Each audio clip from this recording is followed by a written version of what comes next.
హల్లెలూయా. యేసే మనకు ఆశ్రయం అనే టీవీ కార్యక్రమాన్ని వీక్షిస్తున్న మీ అందరికీ నజరేయుడైన యేసుక్రీస్తు నామమున శుభములు. ఎలా ఉన్నారండి? దేవుడు తన రెక్కల చాటును మనల్ని భద్రపరిచి మరొక వారాన్ని మనకు అనుగ్రహించిన దేవాది దేవునికి సమస్తమైన మహిమ ఘనత ప్రభావాలు కలుగును గాక. ఈ యొక్క వారం కూడా ఆ గొప్ప దేవుడు మనతో మాట్లాడాలని ఆశపడుతూ ఉన్నారండి. ముందుగా మన యొక్క హృదయాలను సిద్ధపరచుకుందాం, ప్రార్థన చేసుకుందాం. సర్వోన్నతుడా, సర్వాధికారి, సర్వశక్తిమంతుడా తండ్రి, నీ గొప్ప కృప కాపుదల భద్రత దయచేసి దేవా నీ సన్నిధిలో ప్రభా మమ్మల్ని భద్రపరిచి నీ కాపుదల దయచేసి గత వారమంతా కాచి కాపాడి మరొక వారాన్ని అనుగ్రహించిన దేవాది దేవా నీకు కోట్లాది కృతజ్ఞతలు. ఎవరైతే నీ యొక్క బిడ్డల యొక్క కార్యక్రమాన్ని చూస్తున్నారో పరిశుద్ధాత్మ దేవా నీ సన్నిధిని మేము అందరం అనుభవించాలయ్యా. ప్రతిదీ నీ యొక్క అధికారంలోనికి తీసుకోదేవా, నీ కార్యం జరిగించుదేవా, నీ నామాన్ని మహిమపరచుకోదేవా, నీ గొప్ప కృపను అనుగ్రహించుదేవా, సహాయంతో నింపండి సర్వశక్తిమంతుడా, నీ కార్యం జరిగించుకోనండి తండ్రి. యేసయ్యా ప్రతిదీ నీ యొక్క అధికారంలో తీసుకొని కేవలం నీ నామాన్ని మహిమపరచుకోనండి, కేవలం నీ నామాన్ని మహిమపరచుకోనండి. నువ్వే కార్యం జరిగించండి. నజరేయుడైన యేసుక్రీస్తు నామమున అడిగి వేడుకొంచున్నాము తండ్రి. Amen, amen, amen. ఈ వారం మన యొక్క వాక్య ప్రసంగ అంశంగా 1 సమూయేలు 7వ అధ్యాయము 2వ వచనం. 1 సమూయేలు 7వ అధ్యాయము 2వ వచనం. మందసము కిర్యతారీములో నుండిన కాలము 20 సంవత్సరములాయెను. ఇశ్రాయేలులందరూ యెహోవాను అనుసరింప దుఃఖించుచుండా. మరొకసారి చదువుకుందామండి. 1 సమూయేలు 7వ అధ్యాయము 2వ వచనం. మందసము కిర్యతారీములో ఉండిన కాలము 20 సంవత్సరములాయెను. ఇశ్రాయేలులందరూ యెహోవాను అనుసరింప దుఃఖించుచుండగా. ఈ వారం మన యొక్క వాక్య ప్రసంగ అంశము ప్రార్థనను నీ జీవితంలో నిర్లక్ష్యం చేస్తున్నావా? ప్రార్థనను నీ జీవితంలో నిర్లక్ష్యం చేస్తున్నావా? ఒక్కసారి దేవుడు మనందరినీ, నిన్ను నన్ను ఈ ప్రశ్న వేస్తున్నారు. మనము ఒకప్పుడు దేవుడి మీద ఆసక్తి కలిగి ఎంతగానో ప్రార్థనలో ఉండేవాళ్ళం. మన జీవితం ఎలా ఉండేది అంటే, ఆ రోజు ప్రార్థన చేయకుండా, దేవుడితో మాట్లాడకుండా, దేవుడితో సహవాసం చేయకుండా ఉండలేని పరిస్థితి. ఆ రోజు గడిచేది కాదు, ఆ రోజు మనం ఉండేవాళ్ళం కాదు.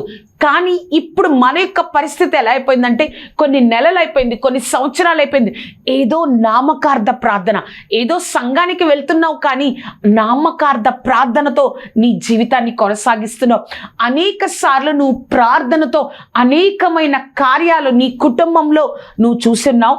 అంతేకాదు, నీకు ఎవరైతే ప్రార్థన చేయమని చెప్పి ఉన్నారో వారి జీవితంలో కూడా నువ్వు ప్రార్థన చేయడం వల్ల అనేకమైన కార్యాలు జరిగాయి. కానీ ఇప్పుడేం జరిగిందో తెలుసా? నువ్వు ప్రార్థనని నిర్లక్ష్యం చేయడం వల్ల అనేకమైన సమస్యలు, గందరగోళం, అర్థం కాని పరిస్థితి నీ జీవితంలో నువ్వు ఎదుర్కొంటున్నావు. నువ్వు ప్రార్థన చేయకపోవడం వల్ల ఇంకొక విషయం ఏం జరుగుతుందో తెలుసా? సాతానుకు నీ మీద అధికారాన్ని నువ్వే ఇచ్చేసావు. నువ్వు దేవుడితో సహవాసం చేయటం లేదు కాబట్టి, దేవుడితో ప్రార్థనలో సహవాసం చేయడం లేదు కాబట్టి సాతాను నీ మీద అధికారాన్ని చలాయిస్తా ఉన్నారు. అర్థమవుతుంది కదా? ప్రార్థనని మన జీవితంలో నిర్లక్ష్యం చేయడం వల్ల మనకి సమాధానంగా ఉంటున్నాం, రోజులు గడిచిపోతున్నాయి, ఏదో జీవిస్తున్నాం అన్న పేరు మాత్రం ఉంది, కానీ మన జీవితంలో సంతోషం లేదు, సమాధానం లేదు, ఆనందం మనం పొందుకోలేకపోతున్నాం. కానీ ఈరోజు దేవుడు మనతో మాట్లాడుతున్న మాట, నువ్వు ఎప్పుడైతే ప్రార్థనకు నిర్లక్ష్యం చేస్తున్నావని నీకు తెలిసి మరలా నీ హృదయాన్ని త్రిప్పుకొని దేవుని సన్నిధిలో క్షమాపణ అడిగి నువ్వు ఎప్పుడైతే పశ్చాత్తాపపడి మరలా నీ ప్రార్థన జీవితాన్ని మొదలు పెడతావో, మన దేవుడు కనికరం గల దేవుడు, మన దేవుడు రెండవ అవకాశాలనిచ్చే దేవుడు, మన దేవుడు కృపా గల దేవుడు. కాబట్టి మరలా నిన్ను హత్తుకొని నువ్వు ఎట్లా అయితే ఒక ప్రార్థన వీరురాలులాగా, ప్రార్థన పరుడుగా ఒక సాక్ష్యాన్ని కలిగి ఉన్నావో, అటువంటి ఆత్మను దేవుడు మరలా నా హృదయంలో అనుగ్రహించగలడు. నువ్వు ప్రార్థనకు ఒక క్రైస్తవుడిగా మనం ఎలా ఉండాలో తెలుసా అండి? మనకి పనులన్నీ చేయడానికి ఒక సమయం ఉంటుంది. ఈ యొక్క సమయానికి మనం నిద్రలేస్తామా అన్న మాట ఉంటుంది. ఈ యొక్క సమయానికి నువ్వు ఆహారం తీసుకుంటావు. ఈ యొక్క సమయంలో నువ్వు నీ యొక్క పనులు పనుల నిమిత్తం బయటికి వెళ్తావు, ఈ యొక్క సమయంలో నువ్వు ఉద్యోగానికి వెళ్తావు, ఈ యొక్క సమయంలో నువ్వు ఈ పని చేస్తావు అని ఉంటుంది. కానీ మన క్రైస్తవులో ఒక సాక్ష్యం ఉండాలి. ఏంటి అంటే, నిన్ను నన్ను చూసినప్పుడు మన ఇంటిలో వాళ్ళు కానీ మన యొక్క ఇంటిలో వాళ్ళు, మన కుటుంబ సభ్యులు ఒక సాక్ష్యాన్ని చెప్పాలి. ఏంటో తెలుసా? ఈ యొక్క సమయంలో నా తల్లి, నా తండ్రి, నా తమ్ముడు, నా అక్క ఈ యొక్క సమయంలో వారు వ్యక్తిగతంగా ప్రార్థన చేసుకుంటారు. ఈ యొక్క సమయంలో వారు ఎవరితో మాట్లాడరు, వారు ప్రార్థన చేసుకుంటారు అన్న సాక్ష్యాన్ని నువ్వు నేను మన కుటుంబ సభ్యుల మధ్యలో మనం కలిగి ఉండాలంటే ఆ సాక్ష్యాన్ని దేవుడు మనల్ని కోరుకుంటా ఉన్నారు. ఈ యొక్క 24 గంటల కొంత సమయం నువ్వు దేవుడికి ఇవ్వాలి. ప్రార్థనను నువ్వు నిర్లక్ష్యం చేయకూడదు. మనము చదివిన వాక్యంలో చూసినట్లయితే దేవుని మందసం యుద్ధానికి వచ్చారు. ఫిలిస్తీన్లు ఇశ్రాయేల్ మీదకి యుద్ధానికి వచ్చారు. అప్పుడు దేవుని మందసాన్ని ఆ ఫిలిస్తీన్లు యుద్ధంలో ఇశ్రాయేల్ మీద గెలవడం వల్ల దేవుని మందసాన్ని వాళ్ళు తీసుకెళ్ళిపోయి ఆ ఫిలిస్తీన్ల దగ్గర ఆ అష్టోదు అనే ప్రాంతంలో తీసుకువెళ్ళారు. అక్కడ 7 నెలలు దేవుని మందసం ఉండిపోయింది. దేవుని సన్నిధి ఇశ్రాయేల్ నుంచి పోయింది. దేవుని మహిమ ఇశ్రాయేల్ నుంచి పోయింది.